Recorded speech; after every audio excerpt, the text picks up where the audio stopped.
Anywho, Miss Varz, a black student, aims to make a difference at Oxford. Well, this is going to be interesting. Veredzo Kativu is an Oxford University student and an award-winning vlogger who uses the name Miss Varz. For the life of me, I am trying to look for that award. Not only nowadays is everyone a best-selling author, but now we have awards. And oh, of course we do.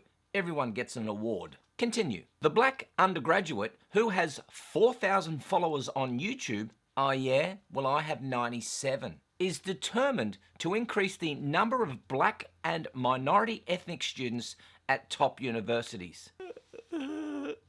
Oh, sorry. Before I check out her video, I want to have a look at the criteria to get into Oxford as a mature age student. Oxford is looking for the candidates with the most academic potential, irrespective of their age or background. Just like everyone else who applies, mature students need to demonstrate academic ability and commitment to study. Mature student means 21 or over at the start of October in your first year. I think that's me. Just. Okay, irrespective of age or background, just like everyone else. So let's have a look at what this award-winning blogger has to say. Is Oxford diverse? Is Oxford racist? Is Oxford diverse? No. No. Flat out, no. Oxford is not diverse. Where the hell are you looking?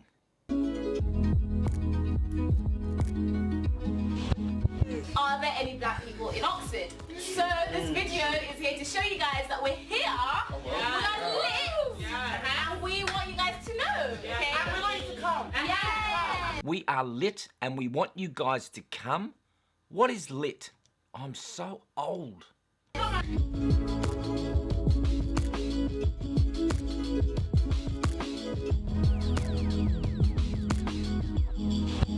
I am sharing my experience as a young black African girl. Well, I'm an old Anglo-Saxon boy. Navigating this space that is Oxford University.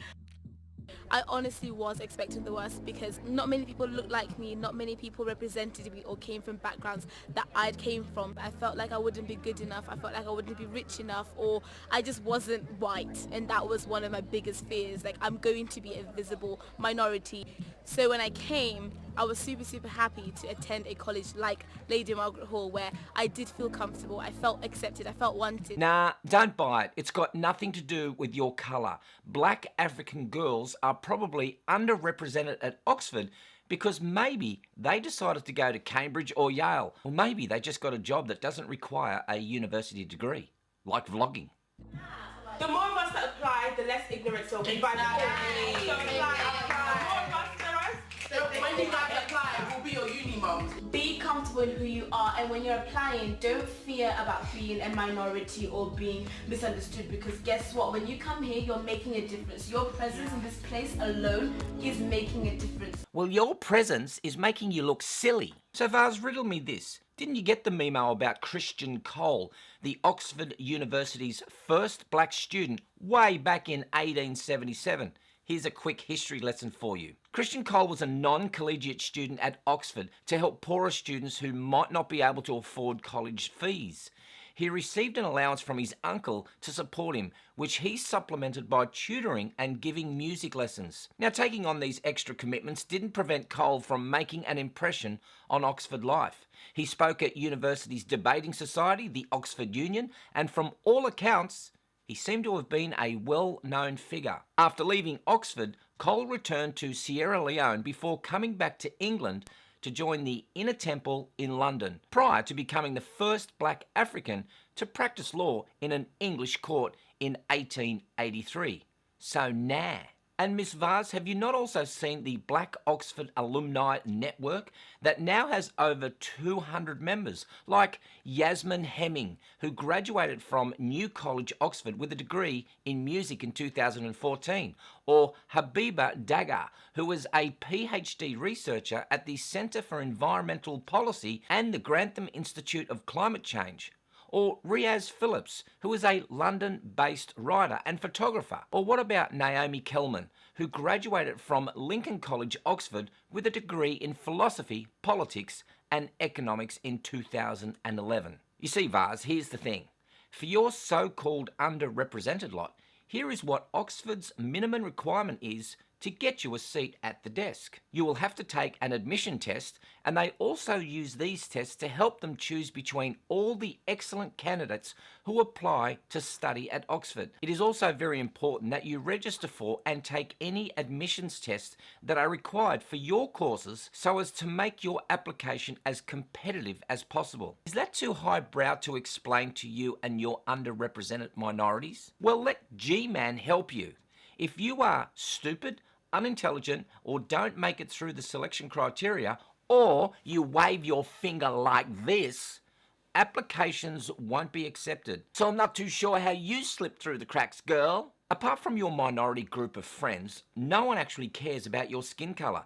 The more you go on about your non-existent narrative, the more pathetic you look. You'd think that a group committed to advancement would avoid such obsessive focus on the negative, especially when the negative steadily fades from year to year. Like insecure people everywhere, they are driven by a private sense of personal inadequacy to seeing imaginary obstacles to their success, supposedly planted by others. Throughout black academia, the belief prevails that learning for learning's sake is a white affair and therefore inherently disloyal to a proper black identity. Studying black-related issues is okay because learning about oneself is authentic. Victimology, separatism, and anti-intellectualism underlie the general black community's response to all race-related issues. The response to affirmative action is a case in point. Blacks see it as a policy that appropriately bends the rules for people denied the opportunity to compete on a level playing field.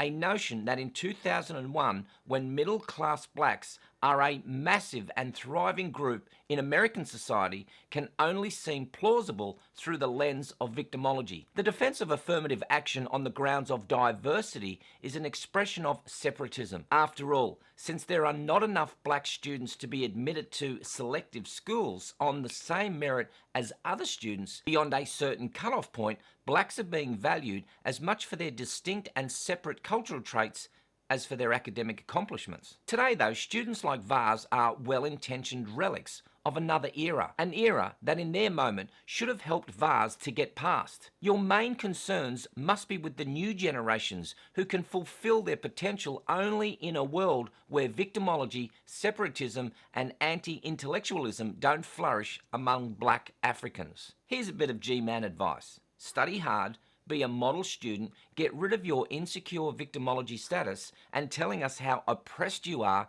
and employers like me might employ you for your values and ethics around working and achieving outcomes. All I see is a young woman who has a mighty chip on her shoulder, and I'm thinking, imagine her in an office environment rallying her minority co-workers for a more diverse working environment. My team would eat you alive. Literally.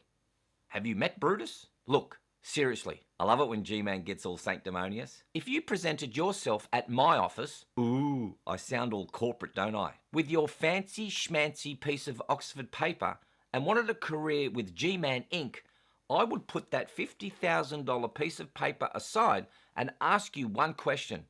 Tell me why I should hire you. Oh, and if you want to know what I look for when I'm hiring, G-Man looks for candidates with the most results-orientated potential, irrespective of their age or background. Just like everyone else who applies, minority ethnic groups need to demonstrate outcome ability and commitment to work. But hey Vars, you seem like a bright young girl and proud about your accomplishments in being accepted into Oxford not once, but twice. Celebrate your success and hard work and don't fall into the victimhood mentality. It's 2018. Hashtag give it up. I'll leave the last quote to John H. McWhorter from the magazine What's Holding Blacks Back? He says it's black attitudes, not white racism, that is to blame. Now go away and hit that subscribe button and that bell icon and be grateful that you had the resources to watch this Tuesday's tutorial. I've got some ironing to do. I'm Gerald Pauschmann for The Point TV.